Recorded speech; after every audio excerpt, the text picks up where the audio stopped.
இருக்க அசை serial next பிரேமோ இந்த மாதிரியான ட்விஸ்ட் இருக்க போகுதுன்னு பார்க்கலாம். வித்யா இவ இப்படி பண்ணிட்டு இருக்கா, எனக்கு என்ன பண்றதுனே தெரியல. இவ இப்படி போய் சொல்றது கடைசியில கிரிஷோட வாழ்க்கைக்கு என்ன நடக்குன்றது தெரியல.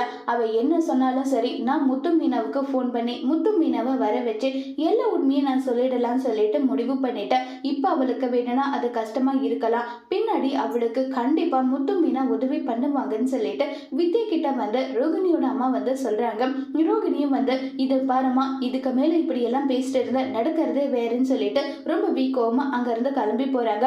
உடனே வித்யா இல்லம்மா, நீங்க சொல்றதுதான் கரெக்ட், கண்டிப்பா முத்து ரொம்பவே நல்லவ, என்னதான் கோபக்காரனா இருந்தாலுமே அவன் யோசிச்சு பார்ப்பான். அதே மாதிரிதான் மீனாவும் ரொம்பவே நல்ல பொண்ணு, அவகிட்ட உண்மையை சொன்னா இதை எப்படி சரி பண்றது, இந்த விஷயத்த வீட்டுல சொன்னா எப்படி பிரச்சனை வரும், இதை எப்படி ஹேண்டில் பண்றது, இது எல்லாமே அவங்களும் யோசிச்சு பார்ப்பாங்க.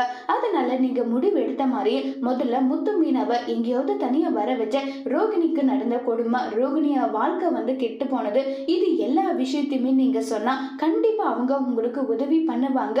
கிரிஷோட லைஃப நினைச்சு நீங்க கவலைப்பட வேண்டவே வேண்டாம், அவங்களே கிரிஷ பார்த்துப்பாங்க, ரோகிணி பார்த்துக்கலனாலுமே அவங்க பார்த்துப்பாங்கன்னு சொல்லிட்டு வித்யா சொல்றாங்க.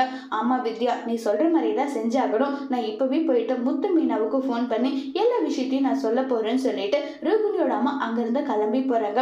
இப்ப ரோகிணியோட அம்மா போயிட்டு முத்து மீனா கிட்ட ரோகிணியோட வாழ்க்கையை பத்தி எல்லா விஷயமும் சொன்னா முத்து மீனா என்ன செய்ய போறாங்க, நேரா இந்த விஷயத்த விஜய் கிட்ட சொல்லுவாங்களா இல்லையங்கிறத வரப்போற எபிசோட்ல வெயிட் பண்ணி பார்க்கலாம். தேங்க்யூ.